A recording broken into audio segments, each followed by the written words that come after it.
My name is Dr. Imani Kai Johnson. I'm the scholar in residence for this week, and I'm gonna let y'all introduce yourselves real quick. Quick Step, Executive Director of Full Circle Productions, aka Full Circle Soldiers. Rockefeller, Artistic Director, Full Circle Soldiers. Rodney Hill, Executive Director of Rennie Harris Pure Movement. Hi, I'm Reina Nunez, and I'm representing Ladies of Hip Hop. I'm D. Sabela Grimes, the John B. Hunter Choreographer Fellow. Awesome.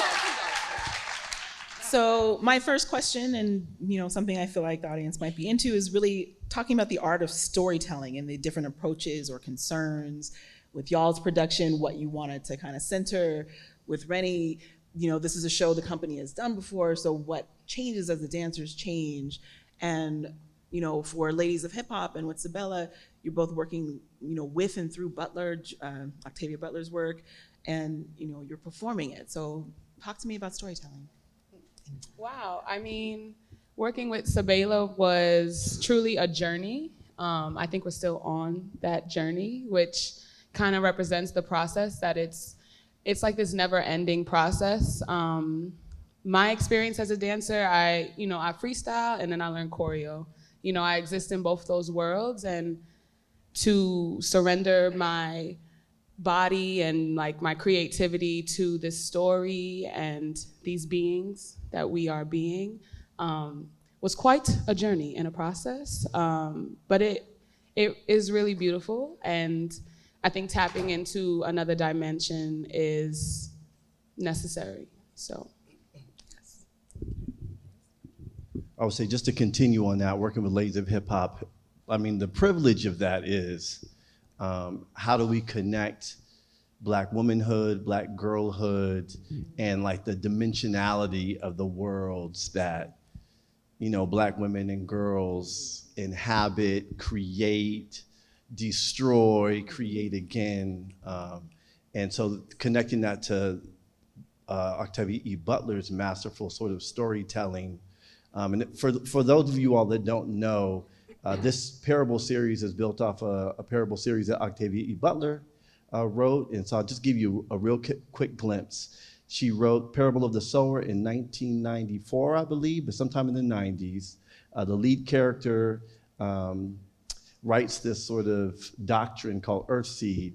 But one of the key things, so it's set in July 20th, the first day is July 20th, 2024. And as the series continues, there's this key character that becomes the leader of a country called America, and his slogan is "Make America Great Again." So there's a sort of prophecy, and the reason I share that is there's a foresight that Black women have, and that I have the privilege to just be in communication through a choreographic process, and then just kind of facilitate it and just step back and allow myself to bear witness, and for us to kind of look at what it means to bear witness, just the ingenuity of Black women. Yeah, I do want to add one thing, I'll be quick. In that process, it was very much based on our personal essence and our personal isms. And he would be like, just the way you're standing is fantastic.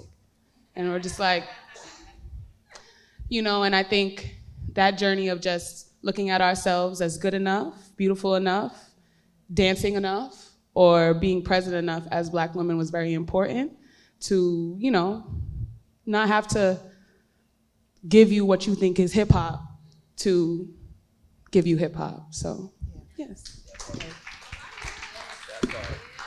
Beautiful, beautiful. For me, I think that a lot of people, when you say hip hop dance, they're only thinking of the background dancing that happens behind rappers or major recording artists. And this is a long time coming. I wanted to be able to do something else, but there never seemed to be a platform for it until I met Quick Step, and they were already on this theatrical, journey, and I was fitting myself into what those narratives and those stories were, but I just felt like even to this day, if I tell someone I'm a dancer, they'll say, "Are you a stripper?" And I'm like, No, there's so many other ways of dancing. But what the mainstream is feeding and what really happens on the underground in the community, two totally different things. And I was just feeling very honored and just happy to be on this stage at this moment, even just warming up with everybody. Just a milestone, epic place to be in the timeline of Black dance and Black bodies. And so I just feel like this was as educating as it was for y'all. It's, feeding my soul as well. I just want to say that real quickly.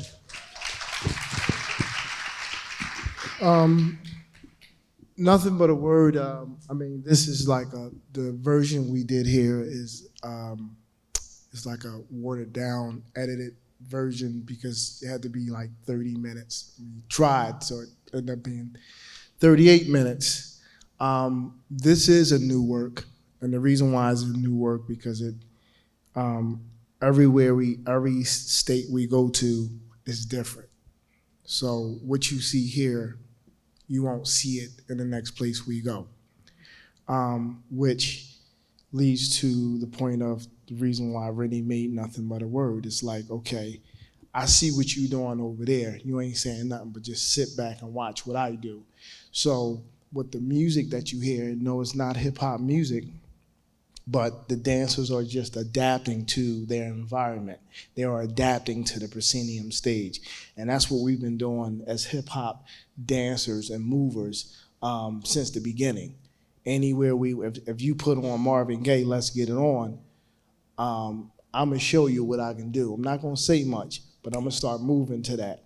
And that's what Nothing But a Word is about. And that's why Rennie talk about the governing laws of hip hop, which is innovation, creativity, and just moving, just being not looking the same. Like when you go out and you hit that circle, you know what I'm saying, you want to do something different. That's like me. You may see me with these sneakers on today, but tomorrow they're gonna be different. And that's hip hop. You know what I mean? So Nothing But a Word that's just what it's about. It's about the challenging yourself and pushing yourself and being innovative enough to push through music that your body never experienced before, environments that you never experienced before. And also too, don't forget that Rennie always create from a space of normalcy, meaning that he only creates from the heart. He's not phony. He's going to create from experience. You know what I'm saying? So, and that's the one thing, even when you listen to our rap music from the beginning, even up to now, what's the first thing a rapper do when they first come out? They're going to talk about their experience. They're going to be that news reporter, that storyteller, letting you know what's happening in their neighborhood, like NWA. They let us all know what was happening over there in LA. You know what I'm saying? So dancers do the same thing. Choreographers do the same thing. We're going to represent. If we're not telling you where we from, when you look at us and you see the way we dress, you can be like, okay, I know where they from. So that's what Nothing But a Word is about. Thief of Hearts. Thank you for that. Thief of Hearts was a concept that came from watching Ocean's 11, Thomas Crown Affair. We're like, oh, look at these two. What if we were thieves? What if we can go into a place and just heist what we wanted to heist? Like when we get, when things get heisted from us. So that jewel means a lot of things, right? Just when you think you have it, you don't got it. And just when you think you got it, somebody's gonna compete for it and take it from you. And then you gotta find a way to take it back. And, you gotta dance through life as such. And you have to rock with the rhythm of life and what it serves you. And sometimes those beats are hard, and sometimes those beats are mixed. And how do they mix? And how does that blend with who you are? And so, Rock and I don't have workshops and writing labs. You know where the workshops and writing labs are? On the train. On the way to a practice or a club, and we watch people. That's the character work. When you watch people talking to themselves, I'm like, oh, they're doing character work. Let me study this dude. Oh, I like that. I like that ism right there. I like that ism. I watch Rock as a Black woman, the isms, the standing. When they love you, the way they stand. When you get on the last nerve, the way they stand. the way they crinkle their nose. All of those things is what played into this piece when we look at each other on stage. So, you know, the background story with that is two lovers who broke up and got into a career of crime. So I'm on the heist. And then I'm like, yo, who's this person in this? And then I find out it's my ex. And she knows my strengths, but uses my strength against me as my own weakness, runs away with my heart. Again, right? I take my heart back, and that's why it says to be continued. Will they battle for it, or they're gonna try to work this out? What's gonna happen in the end? So we really try to take it to the next level with storytelling to let people know, like, we have stories to tell too, but in our own way, with our body language, the way we speak, the way we move, and you might not understand it, but when we go to operas, we don't understand it either. But guess what? We gotta do the research. When I watch operas, my mind squints like this. My mind is squishing. I'm like, yo. And I know when you hear rhymes, you're like, Margaret, what are they? Wait a minute. Okay, I heard a couple words. I heard for shizzle, I think. I heard the word shout out. But then you start to put it together, right? Everybody can go online and start to research. Do your research of who we are, like we do the research of who you are, right? They have the CIA, we have the GIA. It's called the Ghetto Intelligence Agency. You see it on stage. That's all I gotta say.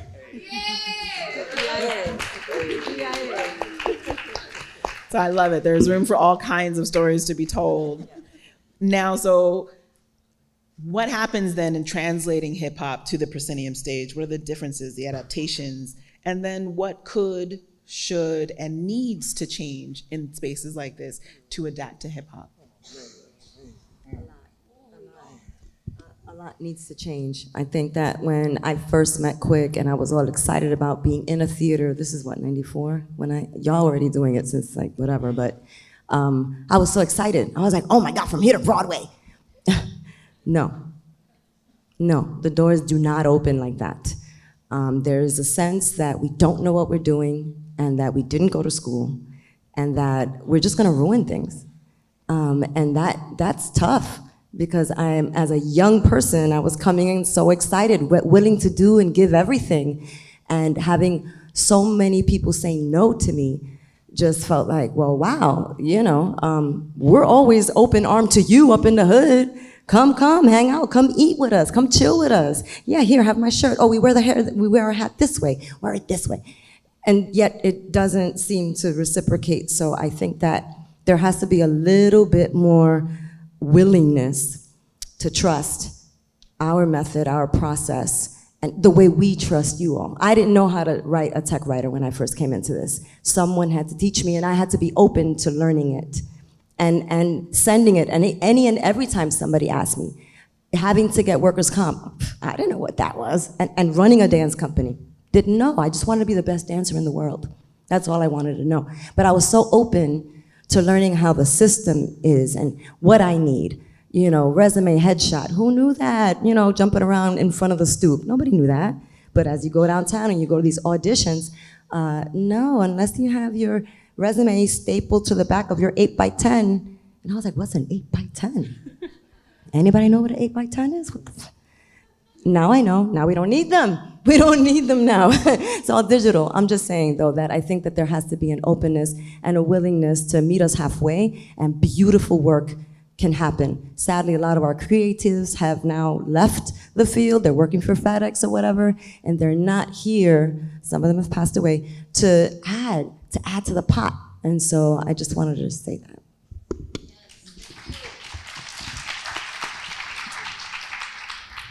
Yes. To add on to that, I do feel to put our culture and our life essentially on stage takes a couple of things.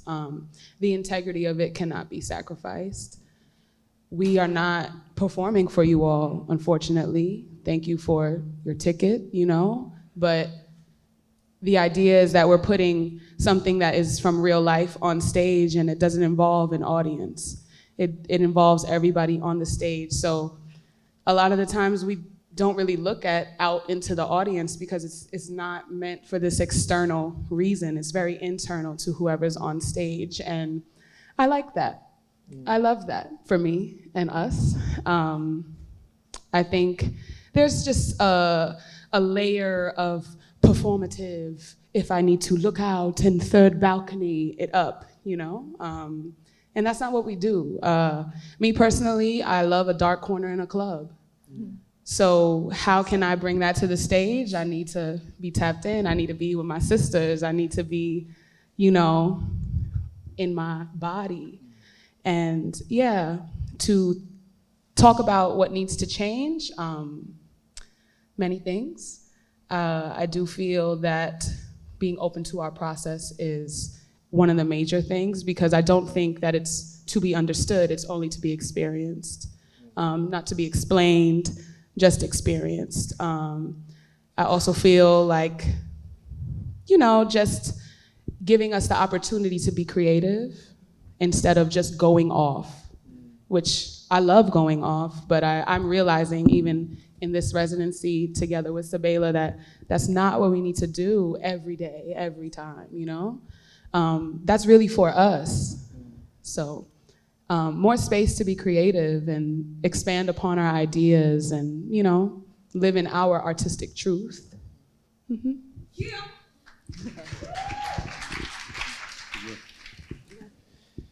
I'll add, what we are doing extends to how we push against systems. And when we walk into a proscenium sort of like environment, you know, there's a material reality to what we are working against. And I'll give you an example. Most places that you'll go to perform, they're not thinking about a hardwood floor. Yes. So the fact that Jacob's Pillow would make a hardwood floor available is like a step into welcoming street dance into this sort of environment. Does that make sense? Yes. We're not looking for Marley, but there's a system that's in place already that we're stepping into that says, oh, this is a dance floor. And we have different cultural systems that go, no, these are dance floors. Rock was talking about in front of the stoop. I'm from LA. I'm talking about at the park. You know, there's the club. There's all these different environments, and and I want to just connect another thing. In dance, sort of like around capital D dance, there still is a lot of work for, I think, the larger dance community to think about the systems of intelligence that we already come with. And I'll give you another example. I work with people that do site-specific work.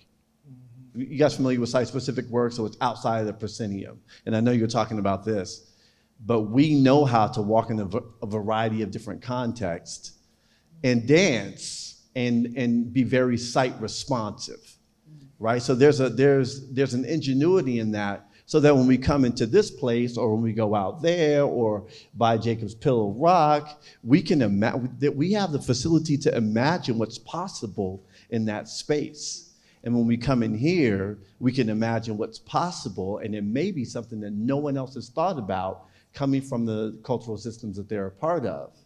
And that's like really important. And the only reason I say that is because I was annoyed being in New York last week, and they literally have these things about these poles are not to dance on. I don't know if you guys have seen this on the train.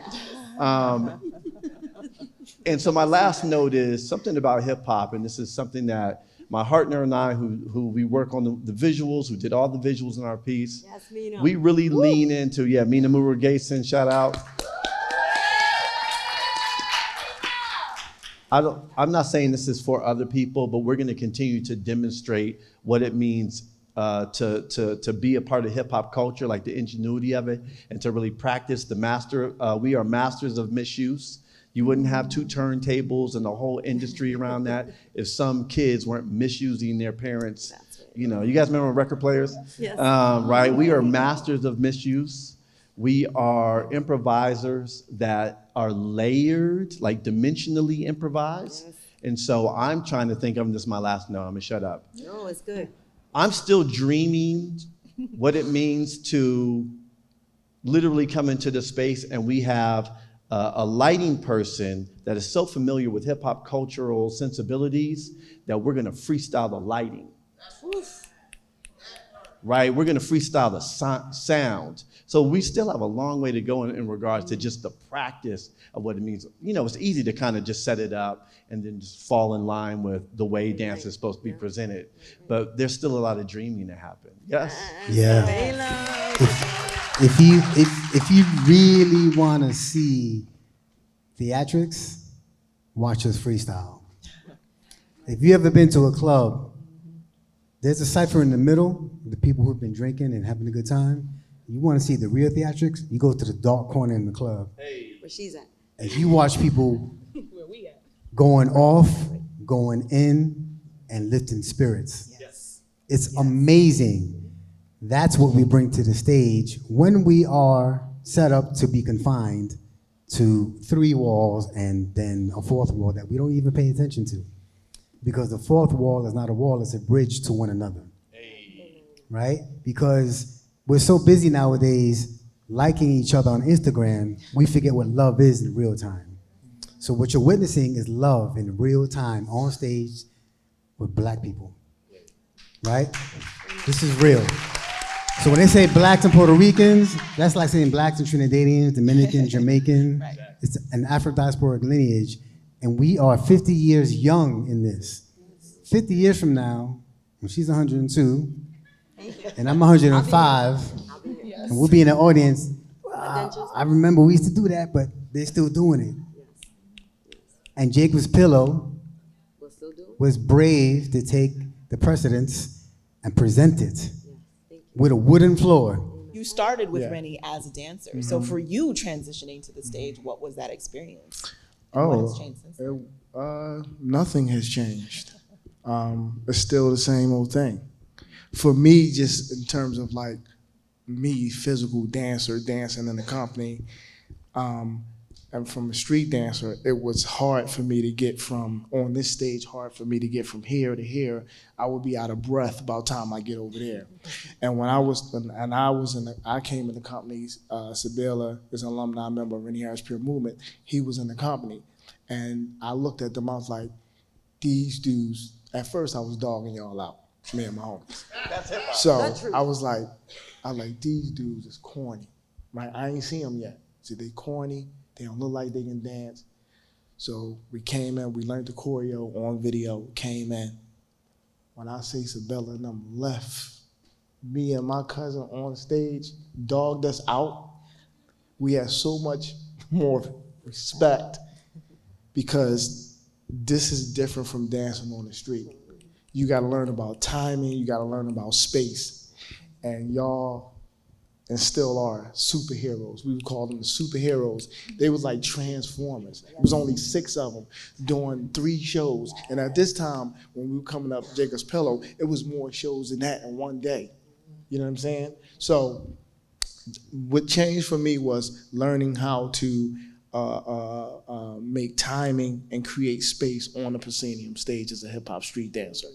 Last thing in terms, the other second half of your question, what needs to be changed. So I'm executive director and I book shows for the company and I've been doing it for almost like 10 years, right? What needs to change is the people that are presenting. That what needs to change. The people that are at the table, that the hierarchies, they need to change. Because when they change, then you'll see more people coming in, right?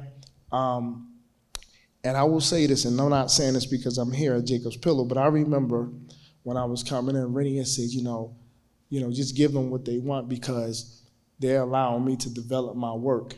I come here with a little piece of work, and Belly would come in, oh, it's not done yet. They was like, oh, it's fine. They gave him all the timing and the space to get it done. Then he came back years later. And this was like in the early 2000s, they had a hip hop festival and they had him curated. So Jacob's Pillow been trying, this is when Ella Bath was here. So they've been trying to, bring this all together. But like I said, timing is everything. And this is the perfect timing now. I just don't like when people try to hop on the bandwagon because it's 50 years of hip hop. You know what I mean? You know what I'm saying? So that's another story for another day. But what I will say is this. I talk to a lot of presenters, and they're stuck in their ways in terms of what they want, how they want it for their audience. That has to change. I remember when it was presenters back in the day where they would like have you come in and then have you come back year after year until your stuff was developed and done. It's not like that no more. You know, it's like, okay, we get you in, get you out. So that's what needs to change, because there are a lot of talented companies that are out here that cannot get through that front door. You know, and it needs to stop. Can I just interject one thing? Just as another way to approach that question is, I just want to acknowledge how we also aren't waiting and haven't been waiting. I mean, Full Circle is part of what it means to be a change maker. Pure movement, like even Rodney's story, you know, you think about Full Circle, were you getting trained dancers to then do work on the concert stage, or were you training dancers to then, you feel me? Yes. And there's a labor in that when we talk about what Rodney's talking about that isn't acknowledged, and that we don't need verbal acknowledgement. There's a labor that this is, for me, just to lift up Rennie. One of his legacies aren't just that, you know, the guys do flips, or any of the company members can do all of these virtuosic things. Rennie consistently takes people out of the neighborhood and puts them in this stage.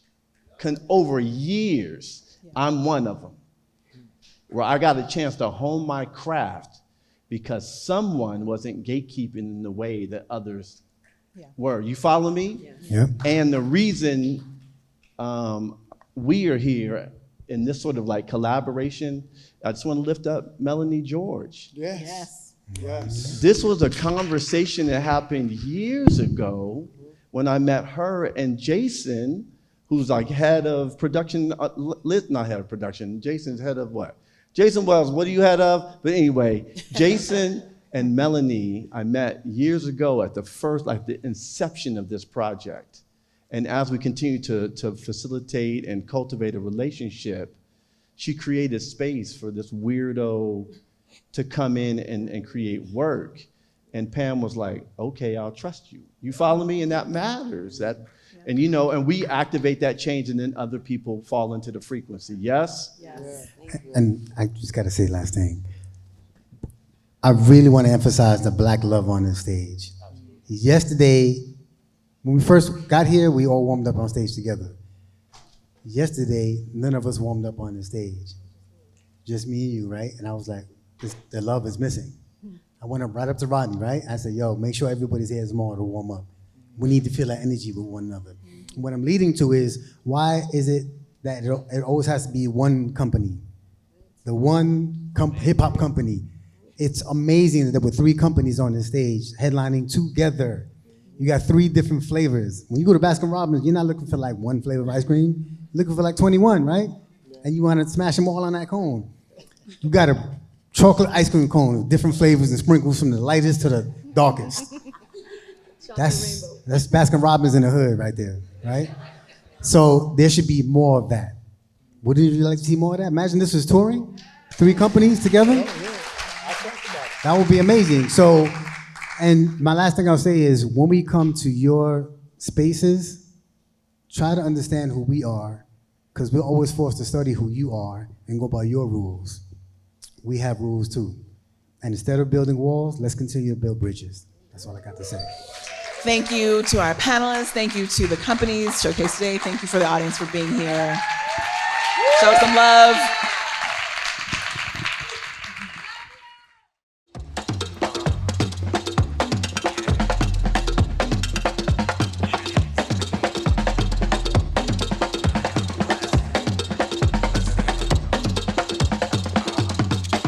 From the beginning, it's man, woman, and child. In the name of the Father, the Son, the Holy Spirit. Why?